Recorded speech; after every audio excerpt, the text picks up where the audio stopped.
अस्सलाम वालेकुम दोस्तों, इश्तिहारबाजी का तीसरा और आखिरी हिस्सा पेश खिदमत है। मुलाजिम के चेहरे का रंग बदल गया। तुम कौन हो, ये सब कैसे जानते हो? मैं कैसे तुम्हारा यकीन कर लूं?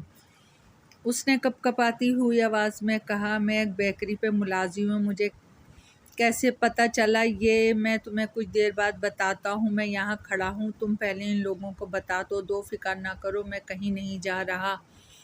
मैं पूरी तफसील बताकर और अपना इनाम लेकर ही जाऊंगा। प्लीज़ तुम भागो जल्दी। सब मेहमान आ चुके थे, केक कटने का वक्त हो गया था। मिसेस थॉमसन टेबल के करीब पहुंच गई थी। मिसेस थॉमसन, जेनी की मम्मी और फैमिली के दीगर अफराद भी हमरा थे। हल्का हल्का सा म्यूज़िक चल रहा था। बड़ा पुररौनक दिलकश माहौल था। जूली ऐसे सब कुछ देख रही थी जैसे कोई ख्वाब हो। हमारे लिए बहुत बड़े एजाज़ की बात है कि इस तकरीब में हमारा बनाया हुआ केक रखा हुआ है। मिली की आवाज़ सुनकर वो सब चौंक गईं। अरे तुम कब आई? इसने हैरान होकर पूछा। बहुत देर से आई हूँ। तुम इतना खोई हुई थी कि तुम्हें पता ही ना चला। मिली मुस्कुराकर बोली। मिसेस थॉमसन ने केक काटने के लिए छुरी उठाई ही थी कि इसका एक मुलाजिम तेज़ी से तकरीबन भागता हुआ उन तक पहुंचा। रुके, मैम, आपको एक बात बताना है। इसके चेहरे पे हवाइयाँ उड़ रही थीं और आवाज़ कांप रही थी। मिसेस थॉमसन ने इसके अंदाज और यूं मुखल होने पर इंतहाई नागवारी से इसे देखा। उनके पुरवकार चेहरे पे शिकने पड़ गईं। बाकी लोगों को भी कमोबेश यही हाल था।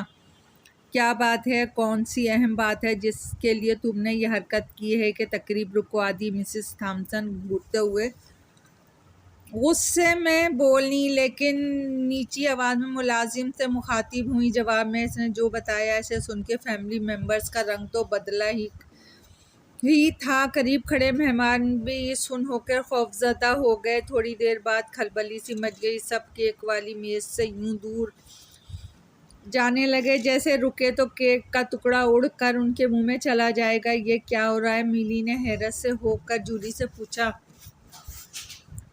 कहाँ? वो बहुत फासले पे थी। इनकी उन तक अभी तक खबर नहीं पहुंची थी। मालूम नहीं, ऐसा लग रहा है जैसे कोई मसला हो गया है। देखो ज़रा थॉमसन, फैमिली और कई लोगों के चेहरे अजीब से लग रहे हैं, जैसे डर रहे हों और बहुत परेशान हों। अभी इसकी बात मुकम्मल हुई थी कि जीनी भागती हुई इसके करीब आ गई। क्या हुआ जीनी? तकरीब रुक क्यों गई? अरे ये सब लोग घबराए हुए क्यों लग रहे हैं? मिली ने जीनी पर सवालों की बौछार कर दी। जवाब में जीनी ने जो कुछ सुना, इसके बाद दोनों बहनों की तो हालत गैर हो गई।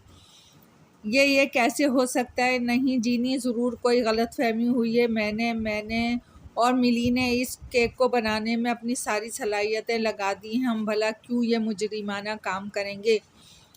प्लीज़ जीनी, कुछ करो। इस गलतफहमी में हमारे साथ कुछ बुरा ना हो जाए। जूली रुक कर सफाई दे रही थी। इसकी आंखों से आंसू बह रहे थे। मिली ने जूली का बाजू सख्ती से पकड़ लिया। इसके चेहरे पे भी रंग आ जा रहे थे। यकीन तो मुझे भी नहीं आ रहा, लेकिन देखो, इसकी बात अधूरी रह गई। इन दोनों बहनों को कैमरे के सामने आने का कहा जा रहा था, जिन्होंने मिसेस थॉमसन के लिए केक बनाया था और तकरीब में मौजूद भी थी।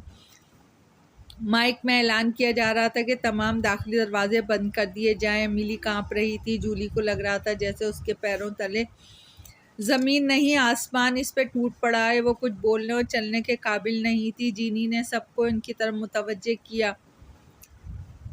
जीनी की आंखों में अपनी दोस्त और उसकी बहन के लिए मुकम्मल एतबार था। वो चाह रही थी कि जल्दी दोनों बहनें अपनी सफाई सबूत के साथ देकर अपने बेगुनाह साबित हो जाएं। इसके कहने और सिफारिश पे जूली को केक बनाने का कहा गया था। इसलिए जीनी अपने लिए भी परेशान थी कि पूरी फैमिली इसे भी लान तैन करेगी। चंद ही लम्हों बाद मिली और जूली इस तरह खड़ी हुई थी कि तकरीब के सब मेहमानों की आंखें उन पर थीं। सारे कैमरे उनके चेहरे का अहाता किए हुए थे। मीडिया वाले मिसेस थॉमसन को भूलकर केक बनाने वालियों पे तवज्जो मरकूज किए हुए थे। अपने चेहरे के करीब बहुत से माइक जूली को भयानक हथियार लग रहे थे। मिली इसके साथ चिपकी खड़ी थी। किसी बेकरी से आपका ताल्लुक़ है? आप पहले तो आपका नाम नहीं सुना गया। आपको किसने केक ज़हर आलूद करने को कहा? क्या बताया गया था कि वो कौन लोग हैं, कितनी रकम के एवज काम किया है, इस उम्र में ऐसी मुजरिमाना सरगर्मियां क्यों किया ऐसा। मीडिया वालों के तेज सवालात जारी थे। जूली चुपचाप खड़ी थी, किसी भी सवाल का जवाब इसके पास नहीं था। अचानक पढ़ने वाली अफ्ताब ने इसे हिला के रख दिया था। ऐसा कुछ नहीं है, हमने कुछ नहीं किया, हम पर यकीन करें प्लीज़। इसने बामुश्किल चंद लफ्ज़ अदा किए, आंसू इसके गालों पे बह रहे थे। इसका मासूम सा चेहरा रोने से सुर्ख हो रहा था। इसका जुमला मुकम्मल होते ही जीनी की मम्मी आगे बढ़ी। इनका चेहरा गुस्से पे आया था। बड़े दुख की बात है लड़कियों, मैंने तुम्हारी मासूम शक्ल और गुर्बत को देखते हो तुम पे यकीन कर लिया, लेकिन तुमने दिखा दी ना नीच जहानत। अब देखना कानून कैसे तुम्हारी जहनियत ठीक करता है। वो बाकायदा चिल्ला रही थी। अचानक मिली ने जूली का बाजू छोड़ा और केक वाली मेज़ की तरफ तेज़ी से जाने लगी। सारे कैमरे इस पर थे। वो केक के करीब पहुंची, छिरू उठा के इसका एक बड़ा सा टुकड़ा काटा और इससे पहले कि कोई इसे रोकता टोकता इसने मुंह में खोला और इंतहाई तेज़ी से केक का वो टुकड़ा खा लिया। सब शशदर थे और खौफजदा नज़रों से इसे देख रहे थे। जूली इस तरह खड़ी अपनी बहन को देख रही थी जिस तरह वो पहले खड़ी थी। इसे लग रहा था इसे कुछ भी महसूस नहीं हो रहा है, सुनाई नहीं दे रहा है और ना ही बोला जा रहा था। मैंने आप सबके सामने केक खाया है और जो इस बात का पक्का सबूत है कि हमने जहर नहीं मिलाया। अगर मिलाया होता तो मैं केक क्यों खाती। मिली ने सबके चेहरों के तासुरात देखे। आप कुछ देर इंतज़ार करें, देखें कि मुझे कुछ होता है यानी हो सकता है जहर कुछ देर बाद असर करे ना, तो ठीक है हम देखते हैं क्या होता है। मेरी हालत ख़राब होने की सूरत में आप अस्पताल के बजाय हम दोनों बहनों को पुलिस के हवाले कर देना। मिली के लहजे में अब खौफ घबराहट नहीं थी। वो बड़े एतमाद से टेबल के एक कोने को पकड़े खड़ी सब कुछ देख रही थी।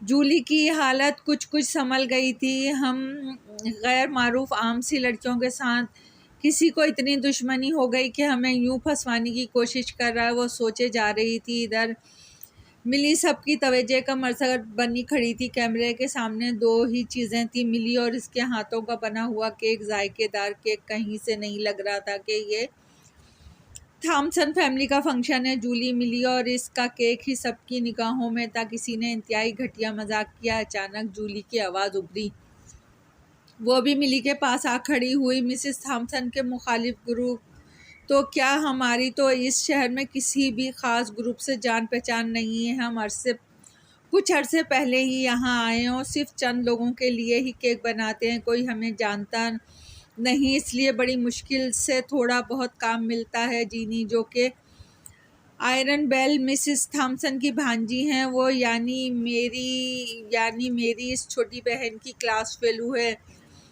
इसकी सिफारिश करवा के हमने इस केक को बनाने का ऑर्डर लिया था। केक की तैयारी से लेकर यहाँ लाने तक कोई भी गैर मुतल्लिका शख्स इस केक के करीब नहीं पहुँचा। हमसे मिला। हम दोनों बहनों की नज़रें इससे एक पल नहीं हटी। तो फिर कैसे हो सकता है कि हम गलत फहमी काम करने का कहा गया हो। इस इम्कान को सामने रखा जाए कि शायद कोई और ना ये काम कर गया हो। हम पर यकीन करें ऐसा कुछ भी नहीं हुआ। अगर ऐसा कुछ होता तो मिली आपको यकीन दिलाने के लिए केक खाती क्या। और अब देखें कितनी देर हो गई है, मिली को कुछ भी नहीं हुआ, जो हमारी बेगुनाही और केक के बेज़रर होने का पक्का सबूत है। इसके बावजूद आप किसी मेडिकल टीम को बुलवा कर भी चेक करवा सकती हैं। मिली के जुर्रतमंदाना एक कदम ने जूली को भी हिम्मत दी और इसने बड़े एतमाद से कैमरों के सामने आके अपनी बात कर डाली। सबको इसकी बात का यकीन आने लगा। सब मेहमानों को बैठने का कहा गया और छोटी खबर फैलाने वाले लड़के की तलाश शुरू हो गई। लड़के का कहीं अता पता ना मिला। ना जाने क्यों ऐसी खबर फैलाकर वो गायब हो गया था। गालिबन इसे भी पता चल गया था कि सच सामने आने पे इसकी दुर्गत बन जाएगी। केक चेक करवा लिया गया। मिली के केक खाने के बाद यकीन तो पहले ही आ गया था, अब इस पे सच की मोहर लग गई। मिली और जूली से बाकायदा माजरत की गई और वादा किया गया कि जल्दी इस लड़के को तलाश करके इसको सज़ा दी जाएगी, जिसने एक तरफ तो लोगों को खौफजदा किया और दूसरी जानिब दो मासूम लड़कियों को फंसवाने की कोशिश की। केक काटा गया। अब सब मेहमानों की तवज्जो सिर्फ केक पर ही थी। सब ने इसके जायके को नोटिस किया और दोनों बहनों की मेहमानों ने काफ़ी तारीफ़ की। तकरीब में केक बनाने वालों की कभी यूँ खुसूसी तारीफ़ नहीं की जाती, लेकिन यहाँ मामला अलग था। मिली और जूली इल्ज़ाम से बरी हो जाने के बाद सबसे तारीफ़ें समेट रही थीं। उनको गुस्सा और नफ़रत से देखने वाले माज़रत कर रहे थे। एक कोने के बजाय अब वो थॉमसन फैमिली के करीब मौजूद थी। सब अच्छा हो रहा था। जीनी पुरसुकून थी कि इसका किया हुआ काम ख़राब नहीं हुआ। वाकई मिली ये सब तुमने किया था? जूली की आंखें खुल गई। हाँ जूली, अपने ही खिलाफ मैंने खुद साजिश तैयार की। तुम्हें जीनी के पास छोड़कर लॉन के एक साइड पे जाकर कपड़े बदले, लड़कों वाली विग लगाई, कैप और मास्क से मुंह ढांपा और सब कर डाला। दरअसल मुझे एडवर्टाइजमेंट का यही एक तरीका सूझा। देखा तुमने कैसा सारा मीडिया हमारी तरफ मुतवज्जे हो गया। हमारे केक का कितना खर्च हुआ और हमारी कितनी शोहरत फैल गई है। मिली ने मुस्कुराते हुए बहन से कहा। वह तकरीब से वापस आ चुकी थी और आराम करने के लिए जूं ही लेटी, मिली ने धमाका कर दिया ये कह के कि आज हम पर जो इल्ज़ाम लगा था वो मैंने खुद ही लड़का बन के हम दोनों पे लगवाया था। जूली उठ के बैठ गई। मिली से सारी तफसीलात इसने बड़ी हैरानी से सुनी। तुम्हें कैसे यकीन था कि ये हमारे लिए बेहतर ही साबित होगा? इसने मिली का हाथ पकड़ते हुए पूछा। वो इस बच्ची पे हैरान हो रही थी जिसने चंद मिनटों में दोनों बहनों और प्रोफेशनल को इस तरह मुश्तरका किया कि इंतहा कर दी। क्यों यकीन नहीं होता? जाहिर है हमने कौन सा केक में जहर मिलाया था। जो बात हमारे मुखालफत में जाती, मैंने खुद ही बात उड़ाई और खुद जाकर केक खाया और चंद मिनटों में बात कहाँ से कहाँ जा पहुँची। मिली इसकी जानिब मुड़कर मुस्कुरा रही थी। गेटअप वाला सामान तुम कैसे लेके गई और अब वापस भी ले आई? मैंने तो देखा नहीं था, जूली ने सवाल किया। ये कौन सा बड़ा काम था?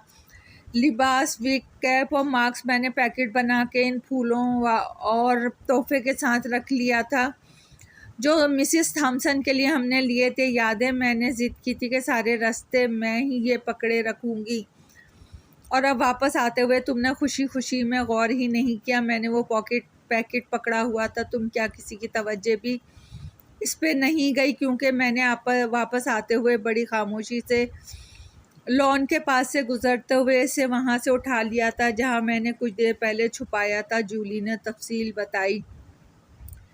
लेकिन अगर ये पैकेट पकड़ा जाता तो सब ठीक हो जाने के बावजूद, जूली ने खदशा जाहिर किया। मेरी अहमक बहन, अगर केक जहर आलूद होता ही तो बाकी की पूछगछ और तशवीश होती। हमारे हाथों में मौजूद सामान के बारे में सवाल होते। जब कुछ हुआ ही नहीं तो फिर क्यों पैकेट या हम पकड़े जाते? मिली ने इसकी थोड़ी पकड़ के आंखों में देखते हुए कहा। तो जूली ने यूं इत्मीनान से सर हिलाया जैसे खतरा अभी अभी टला हो। दोनों लेट गई और अपनी जगह सोचने लगी कि भरपूर एडवर्टाइजमेंट के बाद अब ऑर्डर कब मिलने शुरू होंगे। जीनी, ज़रा अपनी दोस्त का नंबर देना जिसने मेरे बर्थडे केक बनाया था। मिसिस थॉमसन फ़ोन पे जीनी से पूछ रही थी। अगर जूली और मिली मौके पे मौजूद होती तो खुशी के मारे पागल हो जाती और उनके बारे में कौन बात कर रहा था। क्या बात है आंटी, क्या कहना है उनसे? जीनी तशवीश से बोली। मिसिस मार्था की सालगिरह है शादी की और उनसे केक बनवाना चाहती हैं। 2 और लोगों ने भी नंबर मांगा है, मिसिस थॉमसन बोली। जीनी ने नंबर बता दिया। सुबह उठते ही 5 बर्थडे केक और 2 शादी केक का ऑर्डर मिल चुका था, वो भी मारूफ अमीर तरीन लोगों की तरफ से। जूली और मिली खुशी से पागल हो रही थी। उनके पास तो महीने में इतना बड़ा काम नहीं आता था। आज तुम हेल्प करो, यानी सिर्फ आज स्कूल से छुट्टी कर लो। मैं शाम तक किसी हेल्पर का इंतज़ाम कर लूँगी ताकि तुम्हारी पढ़ाई का हर्ज ना हो, जूली ने मिली से कहा। थोड़ी देर बाद दोनों काम में जुट गई। चंद ही दिनों में मिली और जूली के दिन फिर गए। मिसिस थॉमसन के घर आए हुए मीडिया ने इनको इतना दिखाया कि उनकी खूब तशहीर हुई। 2 मासूम कम उम्र हालात की सताई हुई बासलाहियत लड़कियां सबकी तवज्जो का मरकज़ बन गई थी। मालिक मकान ने बड़ी खुशी से ना सिर्फ उन्हें वहां मुस्तकिल रहने की इजाज़त दे दी बल्कि बढ़ते हुए कारोबार के पेश नज़र एक पोर्शन भी इनको दे दिया। इनको कई हेल्पर रखने पड़े। मिली दिन में पढ़ाई करती और शाम और रात में मिली एंड जूली केक शॉप पर काम करती। हालात बदल गए थे, इसलिए सगे सौतेले वालिदैन के रवैये भी बदल गए। वो जो इन दोनों को बेचारगी बेबसी की हालत में पास रखने से कतराते थे, उन पर जुल्म करते थे, उन्हें माफ़िया मांगने का कहते थे, अब बार बार फ़ोन करके रिश्ते जता रहे थे। लेकिन मिली और जूली ने बिल्कुल मुंह नहीं लगाया। वो कैसे भूल सकती थी कि उनके साथ माजी में सगे और सुतीले रिश्ते क्या कुछ करते रहे हैं। अब उन्होंने खुद को पैरों पे खड़ा कर लिया था। अब उन्हें किसी की ज़रूरत नहीं थी। ज़िंदगी में आसानियाँ आ गई थीं। अब वो इनसे ताल्लुक़ रखना नहीं चाहती थी जिन्होंने इनकी ज़िंदगी मुश्किल कर रखी थी। हाँ, जीनी से इसका ताल्लुक़ अटूट रिश्ता और मुस्तकिल दोस्ती में ढल चुका था, क्योंकि इसी के ज़रिए तो एडवर्टाइजमेंट मुमकिन हुई थी। रेस्टोरेंट का माहौल बड़ा दिलकश था। हल्की हल्की मौसीकी ने माहौल को पुरलफ्त बना दिया था। मिली और जूली लंच के लिए आई हुई थी। यहाँ आने के लिए बड़ी मुश्किल से जूली ने 1 घंटा निकाला था। तुम लोग काम जारी रखो, बस मैं जल्दी आती हूँ, इसने अपने वर्कर्स को हिदायत देते हुए कहा। हर केक की तैयारी में वो खुद हिस्सा लेती या कड़ी निगरानी करते हुए बनवाती, इसीलिए मियार जायका दिन ब दिन बढ़ते जा रहे थे और कस्टमर्स भी। तुम्हारे एग्ज़ाम ख़त्म हो गए हैं, अब जो चंद दिन फ्री हैं शॉप में काम करो, जूली ने मुस्कुराते हुए कहा बहन को। हाँ बिल्कुल बिल्कुल ज़रूर करूँगी, मैंने ख़ुद पहले ही से ये सोचा हुआ था। इसका मोबाइल बजने लगा। किसका फ़ोन है? जूली आगे को झुकी ताकि स्क्रीन पर नंबर देख सके। इसकी माँ का फ़ोन था। कॉल अटेंड करने को जी नहीं चाह रहा था। तुम सुन लो, मिली ने बड़े सर्द लहजे में। मोबाइल ऑफ कर दो, कुछ अरसे इग्नोर करेंगे तो जान छूट जाएगी ये लोग। जूली भी इसके अंदाज में बोली। कुछ देर खामोश रही। खाना सर्व किया जा रहा था। हमारी हालत अब बिल्कुल सेट हो चुके हैं। अब हमें किसी की ज़रूरत नहीं। अब इन चारों को हमारी ज़िंदगी या घर में कोई गुंजाइश नहीं, मिली ने हतमी अंदाज में कहा। हाँ, बस अब हमारे घर और ज़िंदगी में सिर्फ 3 अफराद की ही गुंजाइश है, जूली ने कहा। कौन 3? मिली हैरान थी। मैं, तुम और वो लड़का जिसने झूठी खबर फैला के हमारी एडवर्टाइजमेंट करने में मदद की थी। जूली बड़े दिलकश अंदाज में मुस्कुराई। जवाबन मिली भी मुस्कुराई और खाना प्लेटों में डालने लगी। वैसे मिली, तुमने क्या शानदार और बाकमाल काम किया है। जिस काम पर लोग बेतहाशा खर्च करते हैं वो तुमने मुफ्त कर डाला, यानी बग़ैर खर्चे के इतनी आला एडवर्टाइजमेंट। सलाद अपनी प्लेट में मुंतकिल करते हुए जूली आहिस्तगी से बोली ते हुए हंसी। क्या कहा तुमने? मुफ्त एडवर्टाइजमेंट? अरे मेरा खर्चा हुआ है। मिली खाना खाते हुए रुक कर बड़ी हैरत और संजीदगी से बोली। क्या मतलब? कौन सा खर्चा है? जूली को ताज्जुब हुआ। देखो भाई, लिबास, वीक कैप और मास्क खरीदा था ना मैंने, तो इस पर पैसे लगे थे। ठीक कहा मैंने, खर्च हुआ है। जाहिर है बग़ैर पैसा खर्च किया एडवर्टाइजमेंट कहाँ हो सकती है। मिली ने मेज़ पे हाथ रखते हुए अखराजात की तफसील बताई तो हैरान बैठी जूली बेख्तियार हंस दी। ठीक कहा तुमने, ऐसा ही हुआ है, जूली ने एतराफ़ किया और दोनों बहनें खाने में मसरूफ़ हो गईं। दोस्तों, कहानी पसंद आई है तो लाइक और सब्सक्राइब कीजिए। आपकी दुआओं की तलबगार।